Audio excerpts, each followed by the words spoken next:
So whether it's on the big screen in The Dark Knight or on the small screen with Lego Batman, the Caped Crusader has undergone something of a critical resurgence in recent years. We're hoping to continue that trend at Rocksteady Studios here in North London.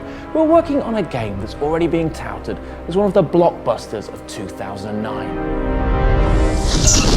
When you've been around for 70 years, you can be forgiven for not always being on the top of your game. Nice outfit. That's certainly been the case with Batman, and the quality of the games has often mirrored that of the movie interpretations of this comic book veteran. From Burton's brilliant blockbusters, Get those wonderful toys. an Ocean's tasty tie-in in the late 80s and early 90s, to the shambles of Schumacher and attendant gaming mediocrity in the noughties. Batman will watch his beloved Gotham perish. More recently, Batman's enjoyed a revival in fortunes thanks to the very best of British. Traveller's Tales re-established the Caped Crusader as a gaming great in a joyous Lego outing based on the DC Comics series. But for Bruce Wayne's latest outing in Batman Arkham Asylum, there could be no better warm-up act than The Dark Knight. We're tonight's entertainment. Thanks to the spectacular success of Brit director Christopher Nolan's brooding epic, Batman is big business again. And in another Brucey bonus for London studio Rocksteady, Pandemic's official tie-in game was scrapped, leaving the way clear for a trip to the asylum.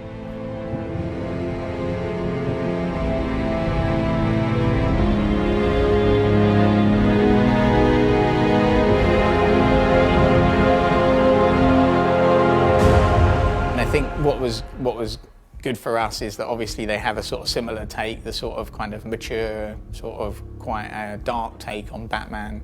It's very sort of similar to the style that we've gone for. We hadn't actually seen a single frame of Dark Knight until it came out in the cinema. Welcome to the madhouse, Batman! I set a trap and you sprang it gloriously! That's something they did brilliantly in Batman Begins and The Dark Knight, and something we really wanted to get across in this game was this kind of psychological torment of the character, the fact that he's driven in a way, you know, beyond anything that any of us can understand, and he's driven himself to kind of physical perfection and mental perfection to kind of take down, you know, he's sworn to take down these forces. The other similarity Arkham Asylum shares with The Dark Knight is one of expectation. The whispers in the run-up to Nolan's film suggested we were in for something special. And now the pre-release buzz for the game has been hinting at an experience among the very best of 2009. Should we, for once, believe the hype? We've never really tried to tell people what to think about the game, you know, like we've really enjoyed working on the game and we really just want to make the best Batman game we can. You know, what people make of it and enjoy of it, that is totally down to them. So I really hope people enjoy it, and the feedback we've received so far is great. Arkham Asylum is an original story set in the Batman universe, scripted by veteran writer Paul Dini. It ticks all the superhero styling boxes, but it's the gameplay that's got us most excited. Batman's acrobatic skills are exploited with a menacing grace, and when coupled with vast outdoor areas or intricately structured interiors, his movement is both a joy to behold and a ferocious weapon to deploy.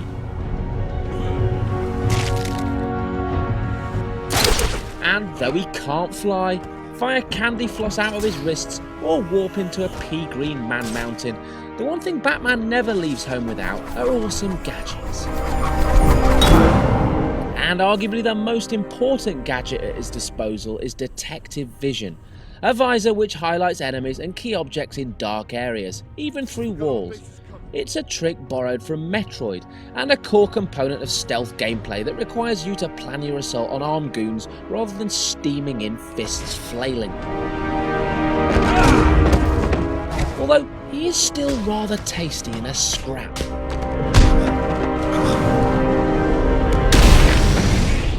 So now we're going to go and speak to one of the guys in charge of the cinematic side of the game, and not just that, he also stars in the game too.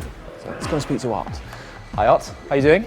Hello, nice to meet you. Nice to meet you too. Actually, I do just about a little bit everything in regard of cinematic. I acted as Joker, Batman, Harley at some point. Here, this is actually one of the biggest scenes in the early chapter. So basically this is the top view of the world, and this is the view that's getting featured through that camera right here. So here you see where the camera is backing out from the character, he's walking towards us. So when I scroll the time bar along, you can see the camera is tracking them. That's how the finished article looks. Now let's see how they got to this point. We have the concept art. We then have to make a high detail version of the model. This allows us to do all the wrinkles, all the little details, and then all that detail comes through in the low poly model. We take the low poly model and all the textures into Unreal, and here we have the final product. We'll basically be given, say, a couple of months to build up the environment using the assets we have. What we do is we build a sort of basic structure of the levels, which is in this stuff called BSP, which is a basic building block. It's just square blocks of geometry that we'll then build up with assets to make it look nice. I like the fact we're not limited to the sort of Dark Knight franchise. I think it's like our own IP near enough. We sort of do what we want, we pick the best bits from the Batman universe and just go ahead and build. The in-house talent is backed by some top celeb names, with Luke Skywalker voicing the Joker, a role he played in the animated series. Hey, Sharpie. Love what you've done with the place. Yo, Frankie, how's the wife and kids? You miss me? Shut it, clown! A lot of people here really want to talk to you. That's our thing, yeah. So it's a tiny little bit of kind of musical sort of DNA that is in every bit of music in the game. Mm-hmm. Really, what we've got is one theme. We've got like a monothematic game, and that theme changes depending on what you're doing.